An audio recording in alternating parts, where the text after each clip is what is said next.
Yo, welcome to Cashing Props with Kirk for Thursday, May 9th. We have two games on the slate today, Cavs versus Celtics and Thunder versus Mavs. So these are going to be some good free plays I'm going to get you, and let's get locked in. But first, make sure to like and subscribe this video and catch me on Pick Dawgz Premium for my best plays. My best play will be in the NBA every day. It is Kirk's alley-oop. I dish you the pass. All you got to do is lock in with me. It's that simple. So head over and find those picks over there. But let's get to it. First, we have the Cavs versus Celtics. Celtics annihilated Cleveland in game one. Donovan Mitchell is really the only person that showed up. Evan Mobley showed up when they were down 25. So Donovan Mitchell is the only player on that team right now, really doing anything. And I feel bad for him. He got out of Utah to try to get on a better team, and it seems like he's just stuck again.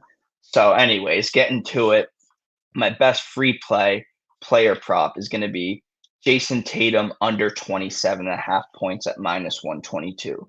Tatum has not looked very good lately, and he frankly doesn't need to play very well right now with how Derek White has been playing, Jaylen Brown has been playing, and even Drew Holiday played pretty well last game. Pritchard, Hauser weren't bad off the bench. Cornette even played pretty well, but Tatum played a good all-around game, but just in the scoring department, he wasn't asked to do as much as he needed to in past seasons in the playoffs just yet. I mean, if they make it further, he'll have to be the Jason Tatum we expect him to be.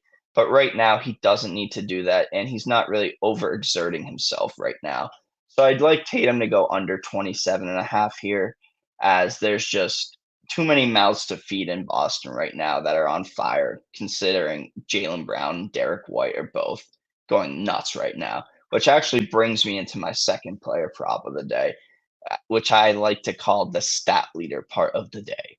So here we have Derek White to lead the game in three-pointers made. How can you fade Derek White right now? I certainly can't. This is pretty good value at plus 240, considering he has hit 23s over his last three games, a career high 8, backed up by 5, backed up by 7 in game one. This is nuts. I don't know how you can hate this guy. Derek White is the Celtics' identity right now. I'd say he's their most irreplaceable player. If we got rid of Jaylen Brown or Tatum, I don't think we would see as much of an impact as if we got got rid of Derek White. Excuse me. Anyways, who's competition to Derek White here?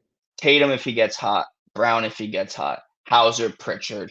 So there's four guys for the Celtics.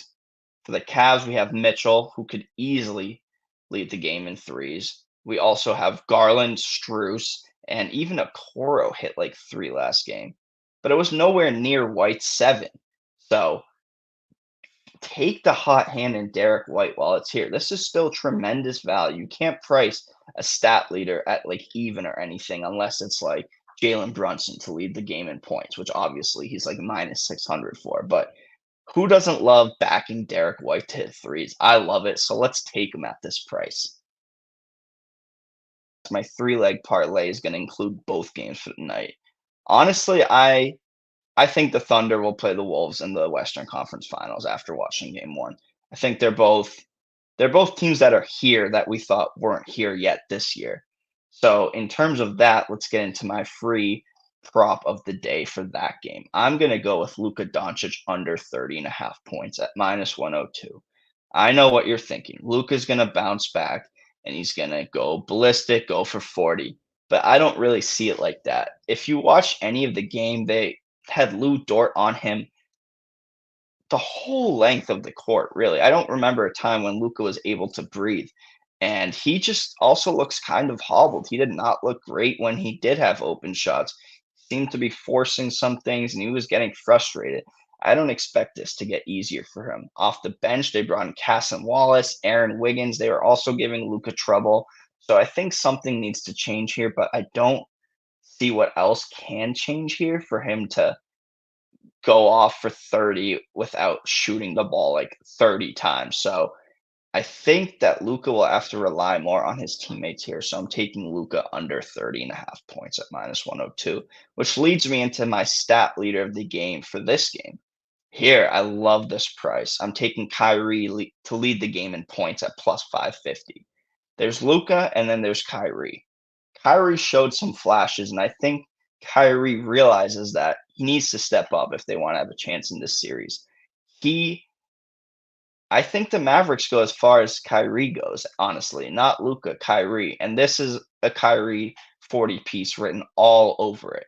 They have their best defender on Luca, as I said, and they're focusing mainly on Luca. So I expect Kyrie to just go nuts here. I know I'm worried about Shea on the other side leading the game in scoring, but he's only plus 170, which is also not bad value.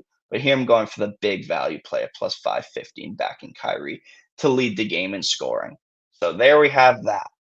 Now to my three-leg parlay of the day at plus 570. I am going to be looking at Chet Holmgren over 1.5 threes and Isaiah Joe over 1.5 threes as two of my three legs. They've both done this in three of their last five games, and I expect this to continue. Holmgren shot 5 threes and made two of them in game one, which is pretty good, 40% for a big man. And they'll like to have him continue shooting threes to stretch the floor to let SGA get in the middle, J Dubs get in the middle. So I like that prop. And my boy Isaiah Joe, he's just a sniper. He doesn't miss from deep. I always have to back him. Maybe a little biased there, but I love IJ. He is a certified sniper. So put him on that at plus 122 to hit two or more threes. And that'll get us to our third leg, which is back to the Cavs Celtics. Jaylen Brown over 6.5 first quarter points at minus 113. This I love. JB has been coming out hot in the first quarter. He scored 15 in game one, and the Cavs don't have their rim protector in Jared Allen. I don't think he should be back for game two. So expect JB to get off to a hot start right away again. Like, I mean, he's been him and White have been their best players in the playoffs so far, and I'm stand with it.